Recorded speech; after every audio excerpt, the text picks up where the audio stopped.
Vous voyez, là c'est la suite. Donc, on dit qui est riche. La richesse, l'Église ne maudit pas la richesse. Ni la Bible ne maudit pas notre richesse. Mais, lorsque vous êtes riche, vous devez avoir l'esprit de savoir-vivre.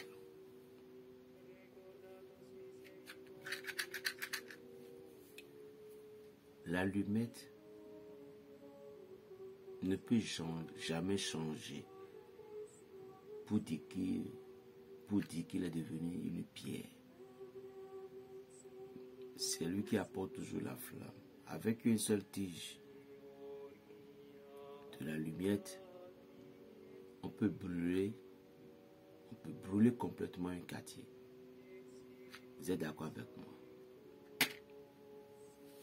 Donc, il faut comprendre que l'énergie que Dieu t'a donnée, tu peux enflammer un monde entier avec ton cœur humble. Donc,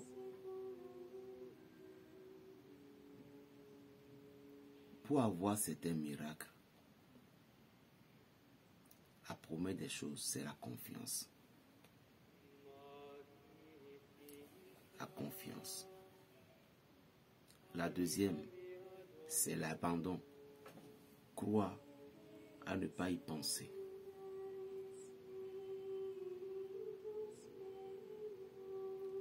Et la troisième, c'est la persévérance.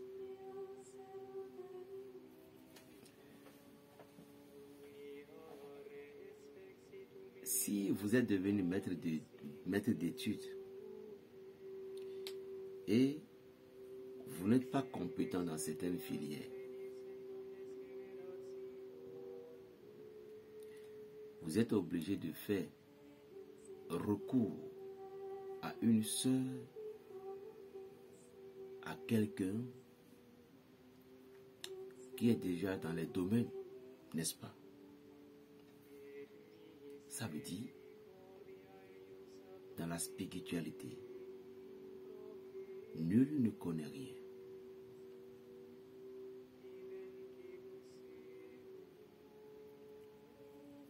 Tu sais, tu n'es pas le maître de ta vie, ni de ton souffle.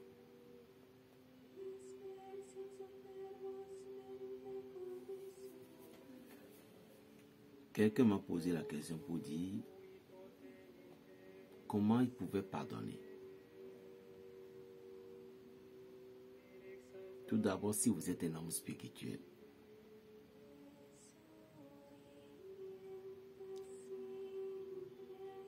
vous devez vous rassasier de ce qu'on appelle le pardon. Être un homme spirituel, c'est comme un homme de père de famille.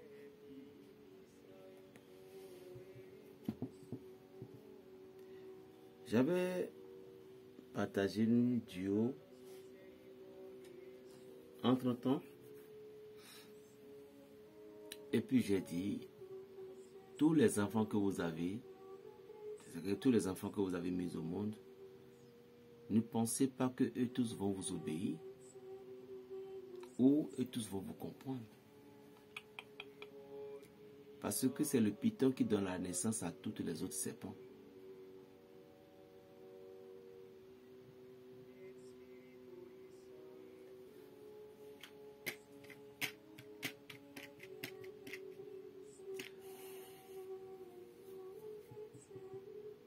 La vie, c'est la face qui nous a montré que nous allons suivre.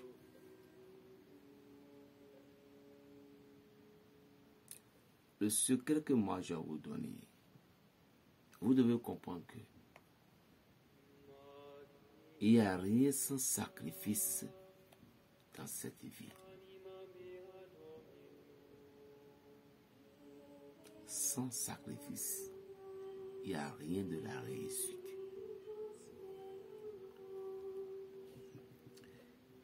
Il y a des gens, vous entamez des prières, vous entamez des recettes, vous entamez des choses et l'on pense que 2-3 jours, les choses vont se résoudre. Parfois oui, mais parfois non.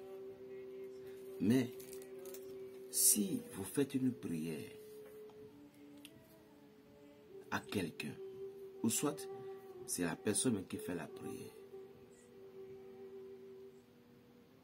la seule chose que vous devez se concentrer sur pour comprendre que si votre prière fonctionne ou pas, la seule chose que vous avez fait premièrement,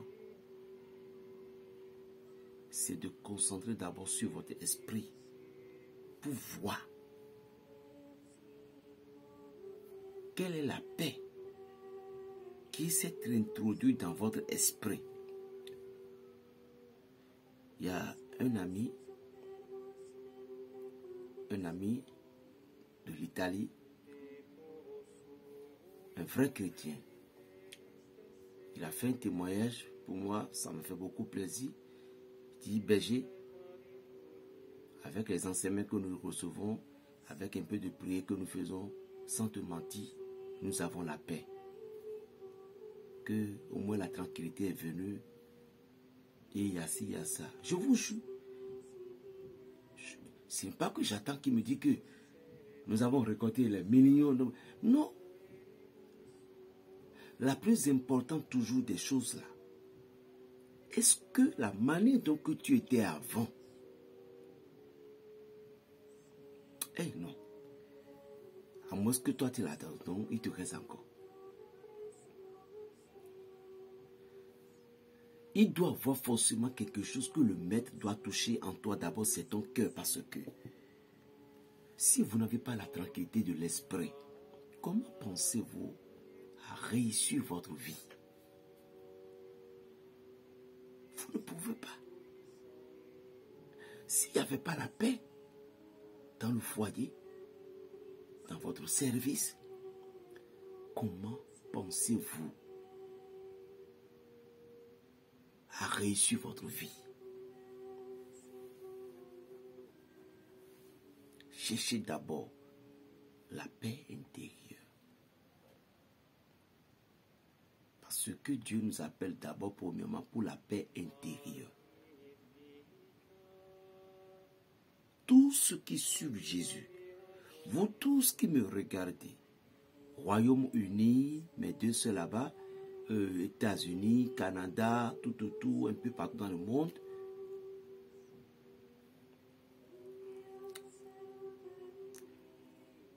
La chose sur laquelle vous devez vous concentrer premièrement, c'est votre paix intérieure.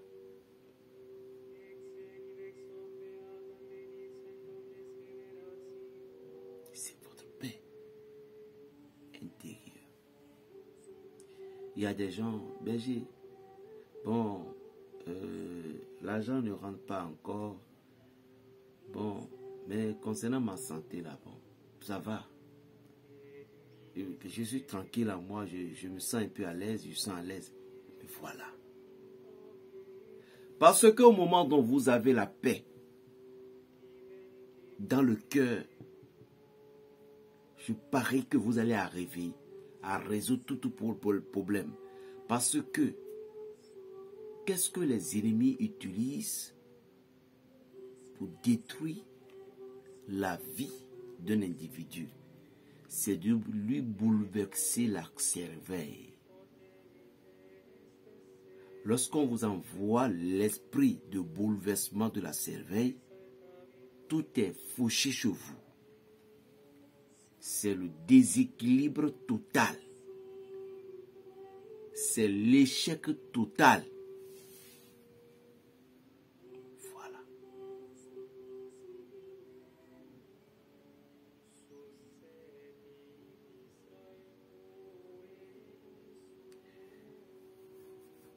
Jésus a dit quelque chose. Il dit,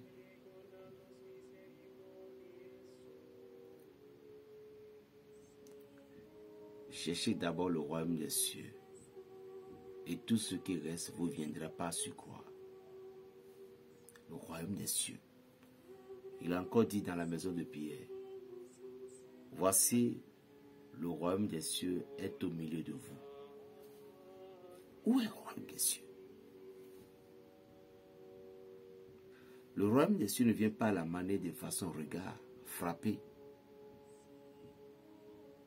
Non. Le royaume des cieux, c'est à l'intérieur de toi.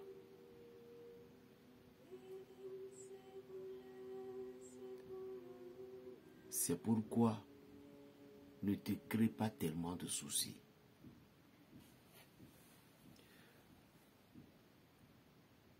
When you don't have peace inside your heart, you cannot do anything.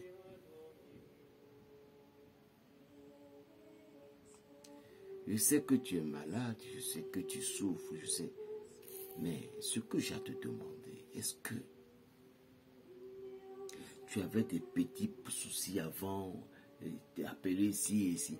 Est-ce que tu as la paix du cœur? Parce que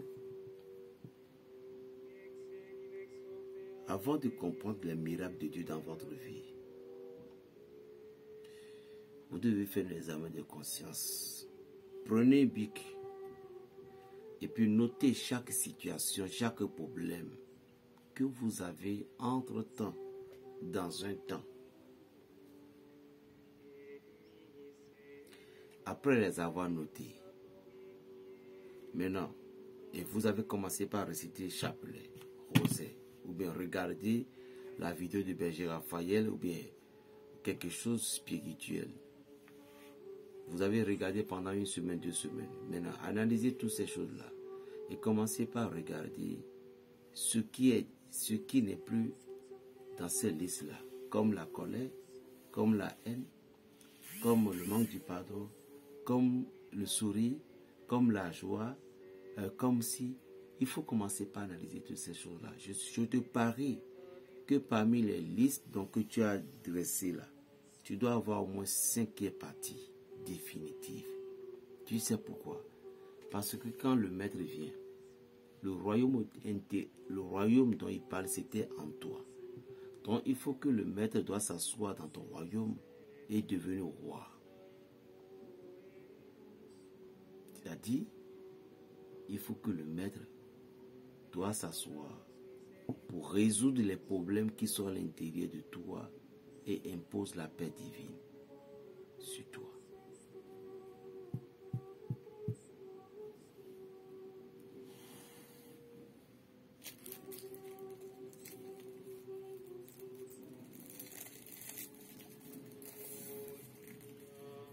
Le royaume des cieux appartient à ceux et celles qui disent j'ai toujours besoin. J'ai toujours besoin de mon Dieu. Il y a des pasteurs, il y a des gens aujourd'hui, vous n'avez même pas un père spirituel. Vous savez pourquoi? Parce qu'au moment que vous êtes arrivé à un niveau donné, vous prenez déjà être supérieur. Jamais. La valeur donc que ton père spirituel avait, il sera toujours ton père spirituel. Il sera toujours ton maître. Même si tu la rejettes, c'est lui qui t'a montré la voie.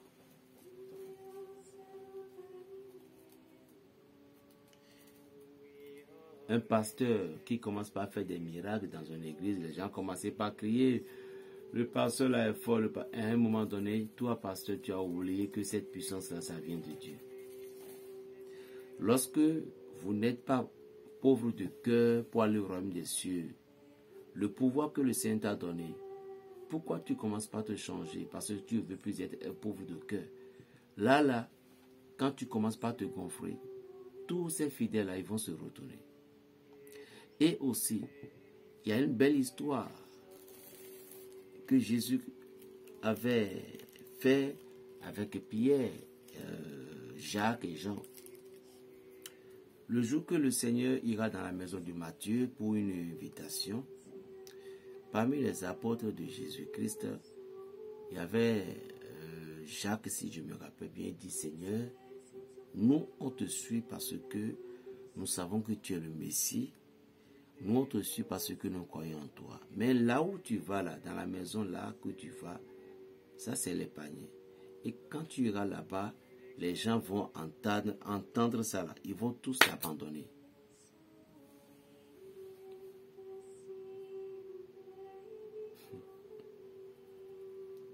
Ils vont tous t'oublier. Ils vont fuir. Jésus l'a regardé. Il dit, Jacques, mon fils. Je rentre dans la maison où toute personne m'ont souhaité la bienvenue. Je vais là où j'ai été bien reçu. Mon frère, la vérité que tu propages ne dis pas que si je l'ai dit maintenant, il va se fâcher. Si je lui dis maintenant, il ne va plus venir à l'église. Si je lui dis maintenant qu'il va s'éloigner de moi, ne dis pas ça. Dieu va se fâcher contre toi. Dites la vérité. Dis-lui son erreur. Vous voyez, moi, Berger Raphaël, je suis ici. Je vous en prie beaucoup, si je vous ai offensé par des paroles, vous, avec qui je travaille avec, je vous en prie, faites-moi des reproches. Dites-moi ce que je vous ai fait et cela vous a fait mal. Dites-le moi, je suis un être humain. Et il faut que je m'excuse, je vais m'excuser. Parce que l'erreur est humaine. Si je vous ai fait quelque chose, si je vous ai blessé, je vous ai offensé, et puis vous ne m'avez pas dit, mais prochainement je vais encore reconstruire, je vais encore faire le même erreur avec une autre personne.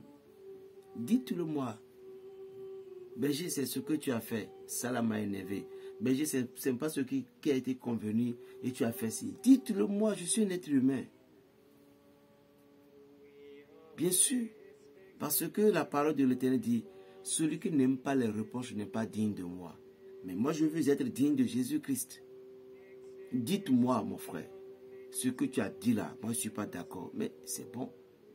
Et si je vois que je suis en erreur, je dis, ah, excuse-moi, je ne savais pas. L'erreur est humaine. J'ai toujours besoin de mon Dieu. Je ne sais pas que aujourd'hui, moi, je vais sur les réseaux sociaux de YouTube. Non, jamais. Depuis des années. Pourquoi depuis ce temps-là, je ne me suis pas inscrit sur YouTube et c'était sur les autres réseaux. Mais moi, je suis quelqu'un, quand je fasse quelque chose, je me fasse à la chose. Quand je suis rentré directement depuis quelques temps sur YouTube, j'ai fermé tous les autres sites. Je ne veux plus. Non.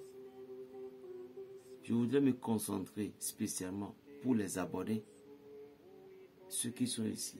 Alors de grâce, Berger a fait quelque chose, ce n'est pas bon. Faites-lui reproche. N'ayez pas peur de moi. Je ne suis pas un Dieu. Je suis tout simplement un esclave de Dieu. Mais juste soyez en bref dans vos paroles.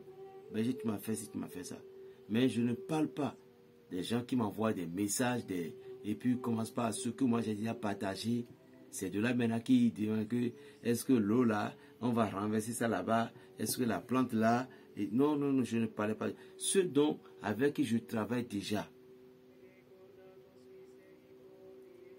ceux dont je travaille déjà, si vous avez trouvé quelque chose, une erreur sur moi, faites-moi des reproches dans mon inbox. Je l'accepte. N'ayez pas peur de moi. Mais pas des gens, vous êtes là juste pour pouvoir fatiguer les gens. Non, non, non, non. Non, non, ne me fatigue pas. Parce que si je ne vous réponds pas, moi je sais que je ne vous réponds pas. Parce que je n'aime pas, il n'y a pas tellement de temps. Donc ceux qui se sont venus à moi, je ne peux pas abandonner ces personnes-là et puis en train de raconter les mêmes choses avec vous, qui ne veut même pas rien faire, puis c'est pour déranger les gens là. Non, non, non, attention. Ceux qui ont besoin de moi, il y a des malades qui ont besoin de moi qui sont à l'extérieur. Il y a des gens il y a tellement de problèmes et qui ont besoin de moi. Je ne peux pas laisser ceux-là, puis vous des paroles inutiles, je ne peux pas. Excusez-moi pour le mot, mais ce n'est pas faire aussi d'excuses. Parce que tout ce que je partage sur les réseaux sociaux, je les donne avec un cœur. Je ne réduis rien, je ne diminue rien. Je donne tout de moi. au fond de mon esprit. Il y a des choses, même quand je parle, il y a des messages qui commencent par sortir en même temps. Et moi-même, quand je termine, je pars en même temps pour les écrire. Soit je dis à mes enfants, j'ai donné tel message maintenant, écris-le-moi parce que c'est un grand rituel qu'on va utiliser. Voilà. Donc vous devez comprendre aussi, chers amis. Vous devez comprendre. Donc vous venez en inbox, c'est pour travailler ou rien. Soit ne m'écrivez pas. Si vous voulez que je vous aide, si c'est pour les visions, et dans les visions là, ce qui va sortir, vous allez respecter. Je suis là pour vous. Mais c'est pour faire des renseignements. Attention, laissez-moi un peu tranquille. Donc, et ce dont depuis un temps on n'a pas trop parlé, c'est à cause des prières de Padre Pio. Mais c'est dire, bon, maintenant je suis encore là pour vous. Les gens croient que certaines personnes, ils ont dit que vous m'avez envoyé des messages ou quoi que je ne veux plus parler avec vous. Non, ce n'est pas ça. Je suis seul. Vous voyez, je suis seul. Et il y a aussi des colis des gens à envoyer. Alors, charger une colis comme ça, ce n'est pas de l'amusement. Parfois, on charge 5 colis ensemble dans différentes sortes de pays. Il faut aller à la poste, il faut aller faire ci. Donc, vous voyez tout ça là. Donc, quand je libère, là où je suis maintenant, il y a 3 colis que je dois livrer. Forcément, dans cette semaine. Forcément, je dis, dans cette semaine-ci. Et merci à toutes ces personnes qui me font confiance. Je vous bénis tous. Et je sais que le Dieu du berger Raphaël ne va jamais vous oublier. Franchement. Donc, vous voyez, il faut que je dois aussi satisfaire ces personnes. Parce que quelqu'un qui t'a envoyé de l'argent de l'extérieur, parfois même il t'a piégé. Et moi, j'ai tellement eu peur de ma dignité. Donc, on envoie de l'argent, je dois respecter les dons. Vous voyez, donc que Dieu vous bénisse. Donc, dans la vie spirituelle, nous devons avoir de l'humilité. Je vais en profiter dans une vidéo que je vais faire. Je vais vous donner un peu de rituel pour que vous allez faire. Que Dieu vous bénisse. On m'appelle Berger Raphaël le Béninois. La paix dans les cœurs. Plus 229, 95, 26, 41, 46. La paix dans les cœurs. Shalom.